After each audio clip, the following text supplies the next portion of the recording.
اعوذ باللہ من الشیطان الرجیم، بسم اللہ الرحمن الرحیم۔ معزز ناظرین، السلام علیکم ورحمۃ اللہ وبرکاتہ۔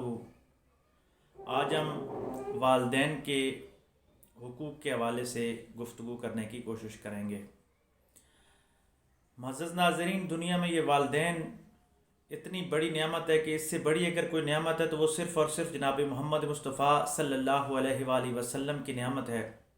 یعنی اللہ تبارک و تعالیٰ نے ہمیں حضور علیہ الصلاۃ والسلام کا امتی بنایا، اور اس کے بعد پھر والدین ہی وہ ہماری نعمت ہے جنہوں نے ہر حال میں اولاد کو آسائشوں اور راحتوں سے پالنا ہوتا ہے، اور اللہ تبارک و تعالیٰ نے والدین کے دل میں وہ محبت، وہ الفت اور انسانیت کے ساتھ وہ پیار عطا کیا ہے کہ وہ صرف والدین ہی سمجھ سکتے ہیں۔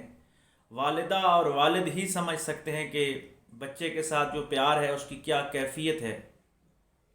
اللہ تبارک و تعالیٰ نے احسان کا بدلہ احسان کے سوا کچھ نہیں کے مطابق قرآن مجید میں جب بندے کو یہ حکم دیا کہ اپنے والدین کے لیے دعا کرے، تو اللہ تبارک و تعالیٰ نے فرمایا کہ تم اس طرح دعا کرو کہ یا اللہ، جس طرح انہوں نے بچپن میں مجھے پالا اس طرح تو ان پہ اب نظر رحمت فرما۔ یعنی رب ارحمہما کما ربیانی صغیرا کا لفظ آیا ہے۔ رب کا مطلب ہے پرورش کرنے والا، پالنے والا۔ تو اللہ تبارک و تعالیٰ تو سب کو پالنے والا ہے، لیکن اللہ تبارک و تعالیٰ نے والدین کی یہ ڈیوٹی لگائی ہے کہ وہ اولاد کو پالتے ہیں، بڑا کرتے ہیں، اس کی پرورش کرتے ہیں۔ تو اللہ تبارک و تعالیٰ کا حکم ہے کہ جب والدین کی باری آئے، آپ جب جوان ہو جاؤ تو اس وقت والدین کی خدمت اس طرح کرنی ہے جس طرح انہوں نے بچپن میں آپ کو پالا پوسا، آپ کی خواہشوں کا خیال رکھا، اس طرح بڑھاپے میں آپ نے والدین کا خیال کرنا ہے، ان کی خواہشوں کا احترام کرنا ہے۔ یہی نہیں بلکہ قرآن مجید میں اللہ تبارک و تعالیٰ نے بڑی ہی بلیغ اور فصیح انداز میں فرما دیا کہ اللہ کی عبادت کرو، کسی کا اللہ کا شریک نہ ٹھہراؤ، اور والدین کی خدمت کرو، اور اس انداز کے ساتھ خدمت کرو کہ والدین کو اف تک نہ کہو۔ اف ایک ایسا لفظ ہے کہ انتہائی، یعنی کہ سب سے کم لفظ ہے جو انسان کہہ سکتا ہے کسی کی بے ادبی میں، لیکن اللہ تبارک و تعالیٰ نے فرمایا کہ تم نے اف تک نہیں کہنے۔ اب یہاں سے معلوم یہ ہوتا ہے کہ اللہ تبارک و تعالیٰ نے یہ رشتہ کتنا عظیم بنایا ہے کہ اف تک یہاں منع کر دی گئی ہے۔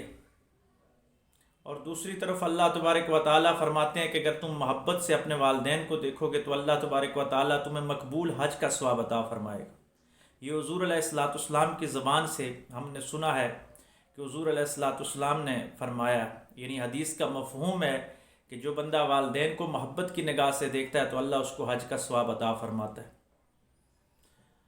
تو یہاں ایک یہ بات بھی واضح ہو جاتی ہے کہ اگر محبت کے دیکھنے سے اتنی عطائیں ہیں، تو اگر ہم والدین کو معاذ اللہ نعوذ باللہ کوئی آدمی نفرت کی نگاہ سے دیکھتا ہے یا اس انداز کے ساتھ دیکھتا ہے کہ والدین کو اچھا نہ لگے یا اولاد کو اچھا نہ لگے والدین کو دیکھتے ہوئے، کوفت کے انداز سے دیکھتا ہے، تو اس بندے پہ کتنا عذاب نازل ہوتا ہوگا۔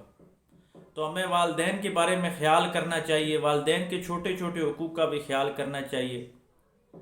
والدین کو جو چیز ناگوار گزرے ان کے سامنے وہ بھی نہیں کرنی چاہیے۔ اگر والدین آپ کے سامنے بیٹھے ہوئے ہیں، اکثر دیکھا گیا کہ گھر میں جہاں کمبائنڈ فیملی سسٹم ہے تو ایک ہی ٹی وی چینل ہوتا ہے، تو والدین کی خواہش کا احترام نہیں کیا جاتا۔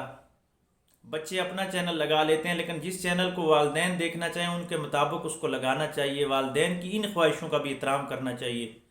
والدین اگر سامنے ہوں تو اگر آپ ان کی موجودگی میں موبائل استعمال کرنا یا کوئی گیم کھیلنا ان کو برا لگ رہا ہو تو اس کو چھوڑ دینا چاہیے، اور ان کی طرف متوجہ ہو کے ہر وقت رہنا چاہیے۔ کوئی ایسا جائز اور مباح کام بھی، یعنی نفلی عبادات یا کوئی ایسے عمل جو غیر موقدہ ہیں لیکن اس سے والدین کی طبیعت پہ کوئی اثر پڑتا ہے، تو آپ وہ بھی چھوڑ کے والدین کی خدمت کر سکتے ہیں۔ لیکن فرائض میں اللہ اور اس کے رسول کے حکم میں اگر والدین آپ کو کوئی ایسا حکم دیتے ہیں جو اللہ اور رسول صلی اللہ علیہ وآلہ وسلم کی نافرمانی میں آتا ہے، تو وہاں آپ والدین کی اطاعت نہیں کر سکتے۔ صحابہ کرام کی زندگیوں سے تو ہمیں یہاں تک معلوم ہوتا ہے کہ والدین کی خواہش پہ صحابہ نے اپنی بیویوں تک کو طلاق دی ہے۔ اور ایک اور اللہ کے ولی کی ایک بہت ہی خوبصورت بات، اس اللہ کے ولی نے اپنی والدہ کی بہت زیادہ خدمت کی۔ پھر ایک اور اللہ کا ولی صوفی اس کے ساتھ ملنے آیا اور اس نے کہا کہ آپ نے اپنی والدہ کی بہت خدمت کی ہے۔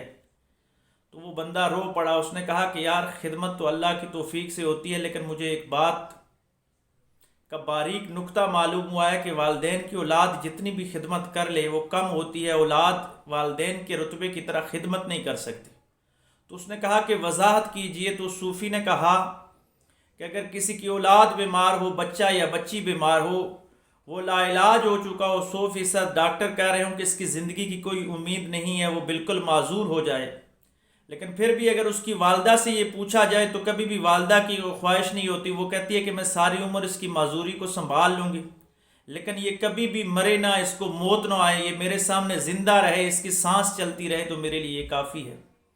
لیکن اولاد کے ہاں ایسی بات نہیں ہوتی۔ اگر والدین کو زیادہ تکلیف ہو، ڈاکٹروں نے لا علاج کر دیا ہو، یا شدید کومے میں چلے گئے ہوں، یا کوئی ایسی معذوری ہو گئی ہو، تو اولاد کے دل میں یہ خواہش پیدا ہو جاتی ہے کہ اللہ ان کو ایمان کے ساتھ اب دنیا سے سنبھال لے، کیونکہ یہ تکلیف میں ہے۔